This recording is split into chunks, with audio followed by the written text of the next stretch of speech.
வணக்கம். பயப்படாதீங்க. பாட்டெல்லாம் பாட போகிறதில்ல. இங்கே இருக்க எத்தனை பேத்துக்கு சூப்பர் ஹீரோஸை பிடிக்கும்? ஓகே, உனக்கு பிடிக்காதா? வெரி குட் பாய். சரி, எத்தனை பேருக்கு சூப்பர் ஹீரோ ஆகணுன்றது பிடிக்கும்? வெரி குட், நல்ல பிள்ளை. இப்போது ஒரு எக்ஸாம்பிளாக சொல்கிறேன். 2000 வருஷமாக சில பேர் தன்னை சூப்பர் ஹீரோஸ்ன்னு சொல்லிட்டு ஏன்னா நீங்கள் உங்களை நீங்கள் பாதுகாக்கணும்னா சாமிக்கு எங்கள் மூலியமாக தான் நீங்கள் பணிவிடை செய்யணும், கிஃப்ட் கொடுக்கணும் அப்படின்னு ஒரு சூப்பர் ஹீரோ சொல்லிருக்கான். சூப்பர் ஹீரோ என்ன சொல்கிறான்னா, கடவுளை பாதுகாக்கணும்னா நீங்கள் எல்லாம் நாங்கள் சொல்கிறத கேட்டு தான் ஆகணும் அப்படின்னு 2000 வருஷமாக சொல்கிறான். சூப்பர் ஹீரோஸோட ஸ்பெஷல் பவர் என்னன்னு இதுவரையும் நம்ம யாரும் பார்த்ததில்ல, படத்தில் கூட பார்த்ததில்ல. படத்துலையும் பார்த்தா மக்கள் தான் சூப்பர் ஹீரோவை காப்பாற்றணும் அப்படின்னு கதைகள்லாம் இருக்குது. இப்போ சமீபமாக சில ஆண்டுகளாக பார்த்தீங்கன்னா ஒரு சூப்பர் ஹீரோ இருக்கார். அந்த சூப்பர் ஹீரோ என்ன சொல்கிறாருன்னா, எனக்கு ஆபத்து இருக்குது, முன்னாடி இருக்கிறவன் கடவுளுக்கு ஆபத்து இருக்குது, என்ன நான் சொல்கிறத நீங்கள் கேட்கணும் அப்படிங்கிறான். இப்போ இருக்கிற சூப்பர் ஹீரோ என்ன சொல்கிறான்னா, எனக்கு ஆபத்து இருக்குது, என்ன நீங்கள் பாதுகாக்கணும் அப்படின்னு சொல்கிறான். புரிஞ்சுதா என்ன சொல்ல வரேன்னு? உனக்கு புரிஞ்சுது? அப்போ நீங்கள் 2 பேரும் ஜென்சி கிடையாது. ஜென்சியாக இருந்தால் புரிஞ்சிருக்கக்கூடாது. இப்போ கேட்குறேன், புரியுதா? புரியுது. சரி, ஓகே. ஜென்சியாக இருந்தாலும் புரியணும், சிம்பிள் டேர்ம்ஸ் தான் அது. இப்போது நான் சொல்கிறது இப்போ புதுசாக வந்திருக்கிற தாவேகா என்ற கட்சியை பற்றி தான். அவன் பொழுதனையும் என்ன ஒரு மாதிரியான ஒரு நரேஷன் எடுத்து வைக்கிறாங்கன்னா, விஜய்க்கு ஒரு ஆபத்து இருக்குது, விஜய்க்கு ஒரு பெரிய பாதிப்பு இருக்குது, விஜயோட படத்தை ரிலீஸ் பண்ண மாட்டேங்கிறாங்க, விஜயோட மாநாட்டுக்கு தடை போடுறாங்க அப்படின்றத தொடர்ந்து இது பண்ணிட்டு மக்கள் முன்னாடி ஒரு அனுதாபத்தை கிரியேட் பண்ணுறது தான் விஜயோட இது. இப்போ விஜய் தான் இதுக்கு பிதாமகனா அப்படின்னா இல்லை, விஜய்க்கு முன்னாடி எம்ஜிஆர் இதை பண்ணியிருக்காரு. உதாரணத்துக்கு எம்ஜிஆர் மூகாம்பிகை கோயிலேருந்து போயிட்டு இதே மாதிரி தான் பண்ணாரு அப்படின்னு நான் சொன்னேன்னா, இந்த ரெஃபரன்ஸ் எல்லாம் சொன்னால் யாருக்கும் புரியாது, பூமர் அப்படின்பாங்க இல்லையா? இதுக்கு பிரதீப் ரங்கநாதனோட ரெஃபரன்ஸ் வச்சு எப்படி சொல்லணும் ஜென்சிக்கு புரிகிற மாதிரின்றதும் எனக்கும் தெரியல.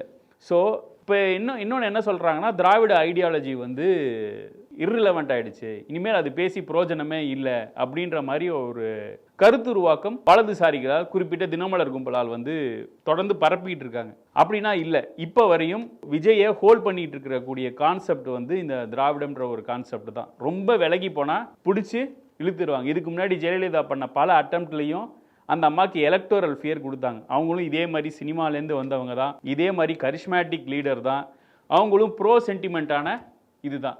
இப்போ இன்னொரு விஷயம், திராவிடம்ன்றது நீர்த்து போகலன்றதை புரிஞ்சாச்சு. இன்னொன்று திமுகவோட எக்ஸிஸ்டன்ஸ் இனிமேல் தேவையா அப்படின்னு ஒரு கொஸ்டின் இருக்குது. இப்போது சில விஷயங்கள் வியர் அண்ட் டியர், ஒரு 5 வருஷம் ஒரு கார் ஓடுதுன்னா அதுக்குமே ஒரு சர்வீஸ் தேவையா இல்லையா?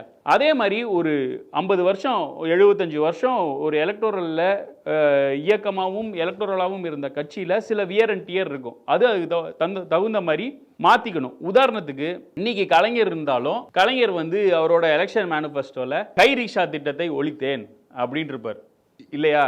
ஆனால் கை ரிக்ஷாவே பார்க்காதவன்ட்ட கை ரிக்ஷாவை ஒழிச்சோம் அப்படின்னு சொன்னால் அது எடுபடாது. அதனால் அதுக்கு தகுந்த மாதிரி சில மாறுதல்கள் பண்ணணும். இப்பையும் நம்ம மிசால மு.க. ஸ்டாலின் கைதானாரு அப்படின்றத சொல்கிறோம். அது உண்மையிலே பெருமதா, மாற்றுக்கிறதே இல்லை. ஆனால் மிசாவை பற்றி தெரியாத ஒரு ஜென்ரேஷன் கிட்ட என்னத்தை சொல்கிறது? டீலிமிட்டேஷனில் எப்படி எம்.கே. ஸ்டாலின் ஃபைட் பண்ணார், தன்னை காப்பாற்றணும்னு சொல்லக்கூடிய விஜய் எப்படி மௌனமாக இருந்தாருன்ற ஒரு டிஃப்ரென்ஷியேஷனை அந்த மக்கள்கிட்ட கொண்டு போனால், நான் சொன்ன மாதிரி ஒரு வண்டிக்கு எப்படி ஒரு 5 வருஷம் வியர் அண்ட் டியர் முடிஞ்சோன்னு ஒரு சர்வீஸ் தேவையோ, ஒரு ரெஸ்ட் தேவையோ, அந்த ஒரு ரெஸ்ட் பீரியடாக திமுக இந்த டைமை யூஸ் பண்ணிக்கும்னு நான் நினைக்கிறேன். இப்போ ஜென்சின்னு சொல்கிறீங்க. இந்த ஜென்சிக்கு பெரியாரையும் பார்த்துருக்க மாட்டாங்க, அண்ணாவை பார்த்துருக்க மாட்டாங்க, கலைஞரை பார்த்துருக்க மாட்டாங்க. எல்லாமே புத்தக வடிவில் தான் இனிமேல் பார்க்க போகிறாங்க.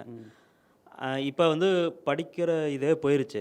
இனி இந்த ஒரு கூட்டம் அந்த ஜென்சிங்கிற இது நடிகரை நோக்கி போயிருச்சு. அதாவது சூப்பர் ஹீரோ நடிகரை நோக்கி போயிருச்சு. சூப்பர் ஹீரோ ஒரு சூப்பர் ஹீரோவை பார்த்து ஒரு 10% போயிருக்கு. அப்படி போனதுக்கப்புறம் இங்கிட்டு நம்ம என்ன மாதிரி இதை முன்வைக்க போகிறோம் அப்படின்னு. இப்போ இன்னும் நீங்கள் சொல்கிற கேள்வி ஒரு கரெக்டான கொஸ்டின். இப்போ நான் ஒன்று சொல்கிறேன், இப்போ ஒரு சூப்பர் ஹீரோ அநியாயம் பண்ணுறான், மக்களுக்கு பெரும்பான்மையான மக்கள் அந்த சூப்பர் ஹீரோவை பிடிச்சிருக்குன்னா நம்மளால் எதிர்க்காமல் இருக்க முடியுமா? முடியாது. நம்மளும் எதிர்க்கணும். அப்படின்றப்போ இப்போ பெரியார், அண்ணா, கலைஞரை நம்ம வெப்பனாக தான் யூஸ் பண்ண முடியும். இப்போ நான் அண்ணாவை பார்த்ததில்ல, நீங்களும் அண்ணா பெரியாரெல்லாம் பார்த்ததில்ல. கலைஞரை ஒரு 28 வருஷமாக பார்த்துருப்போம். அப்படி தான் இருக்குமே தவிர, இப்போ அவங்கன்னா irrelevant ஆகலன்றது இல்லை. இப்போ தமிழ்நாட்டுக்குன்னு ஒரு சில பெஞ்ச் மார்க் இருக்குது, இன்க்ளூடிங் எம்ஜிஆராக இருக்கட்டும், ஜெயலலிதாவாக இருக்கட்டும், அவங்களோட கான்ட்ரிபியூஷனும் இருக்குது.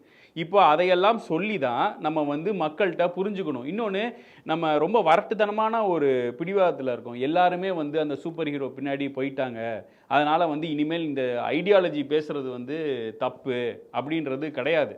இப்போயும் வந்து ஏற்கனவே இருக்கிற பிரச்சனை இன்னும் அதிகமாக இருக்குது. நான் ஒரு உதாரணம் சொல்கிறேன்.